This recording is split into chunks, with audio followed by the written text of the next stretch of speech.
공포스러운 곳 중에 우리나라에서는요, 대한민국 3대 흉가라 불린 곳들을 지금 소개해드립니다. 경기도 광주에 위치한 곤지암 정신병원. 나 여기 얘기 들었어. 국내뿐 아니라 2012년에 미국 CNN이 선정한 세상에서 가장 소름 돋는 장소 7곳 중에 한 군데로 꼽혔을 정도로 간담을 서늘케 하는 곳입니다. 1996년 폐업한 이 정신병원은 입구부터 핏자국처럼 보이는 페인트 자국, 운영 당시 환자들이 사용했던 침대와 이불, 약들까지도 그대로 남아 있습니다. 아우 진짜. 두 번째는 충북 제천에 있는 늘 가든입니다. 아우 또 뭐야? 풍문에 의하면 90년에 제천에서 일어난 연간 교통사고와 인명사고의 20%는 제천의 이 늘범 가든 앞 도로에서 일어났다고 합니다. 마지막으로 경북 영덕에 위치한 한 2층짜리 흉가입니다. 이곳은 심령 사진들로 화제가 된 곳입니다. 제가 정말 어렵게 공소해왔습니다. 뭔데? 저기 원래 이제 친구 둘이 있는데 뒤에 한 명 있는 거죠? 서 있는 어? 듯한 어디? 빨간. 저게 사람이라고? 약간 실루엣이 아니 그렇게 안 보여요? 정말? 뭔가 저 위에 얼굴과 밑에 이제 소복 치마 입은 것 같은 그런 모습이잖아요. 그냥 쌀이빗자루 같은데? 예, 아, 물론 그래요? 뭐 쌀입이를 그렇게 봤을 수도 있지만 하얀 소복 입은 이제 사람이 이렇게 보고 있는 것 같고 아무리 봐도 사람 같지 않은데? 이렇게 잘 안 보이면 꿈에 나타나지도 않아요. 뭐 보이는 게 없어가지고.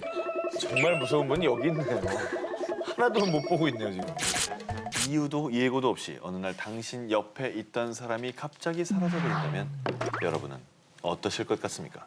한 기자의 월요 미스터리 극장 제1편 어느 날 갑자기 사라진 지하철 1863년 1월 10일 출근하는 사람들로 가득한 영국의 한 지하철역 왜 이렇게 지하철이 늦게 오는 거야? 짜증나게 정말. 전역을 출발했다는 지하철은 아무리 기다려도 도착하지 않았고 사고라도 생긴 건가 싶어 모두 지하철을 찾아 나섰지만 아무리 찾아봐도 지하철은 보이지 않았습니다. 물론 그 안에 타고 있던 기관사와 승객까지 전부 말이죠. 그런데 이상한 것은 열차가 사라진 곳에서도 열차의 운행 소리는 계속 들려왔다는 겁니다. 그리고 10주 후 모두가 포기했던 순간 이번에 내실 분은 모니먼트역입니다. 내리실 분은 왼쪽입니다. 열차의 문이 열리자 실종됐던 승객들이 지하철에서 내렸습니다. 실종돼 10주 동안 어디에 있었습니까? 아, 무슨 말씀이세요? 저는 그냥 20분 전에 출근하려고 지하철을 탔을 뿐인데요. 실제로 당시 언론에 대서특필됐던 사건이며 지하철이 다른 차원의 공간으로 이동했다가 다시 돌아온 것이다 라고 주장하는 분들도 많았습니다.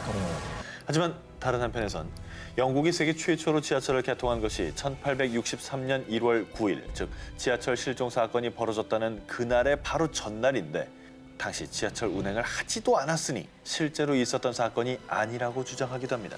실제 사건이라면 대체 지하철은 10주 동안 어디에 있었던 것인지 여전히 풀리지 않는 미스터리로 남아있습니다. 세계 최대 온라인 경배 사이트 이베땡에는 종종 사람들을 경악하게 만드는 중고 물품이 올라오는데요. 그 정체는 바로 영원히 붙었다는 기이한 물건들. 아, 참 재밌네.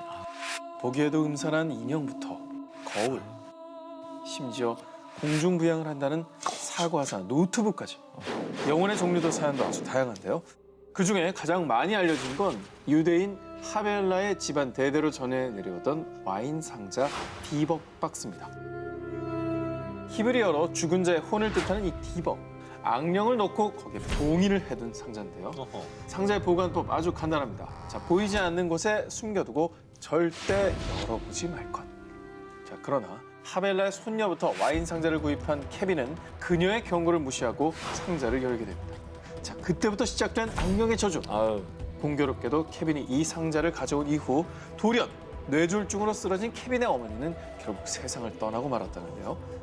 더 이상 상자를 보관할 수 없었던 케빈은 온라인 경매 사이트인 이베땡에 사연과 함께 와인 상자의 사진을 올리는데요.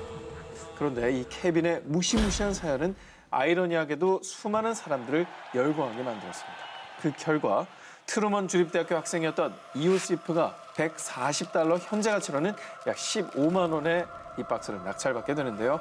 자, 그런데 이오시프 역시 원인 모를 화재 등을 겪으면서 디벅 박스의 저주를 믿게 되고 결국 처음 디벅 박스를 구매했던 이베땡에 다시 판매글을 올리게 되죠. 어머, 기분 나빠라.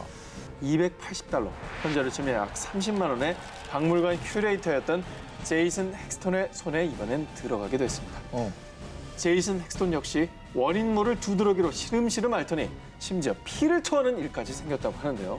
사태의 심각성을 깨달은 제이슨 헥스톤은 결국 유대교 사제를 만나 상자를 다시 봉인한 후 아무도 모르는 곳에 숨겨두게 됩니다.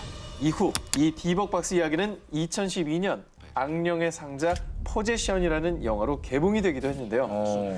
자, 과학으로는 설명할 수 없는 디벅박스의 무시무시한 저주에도 불구하고 지금도 이 배때기는 영원히 붙은 물건을 판매합니다라는 게시글이 심상치 않게 올라오고 있다고 합니다. 진짜?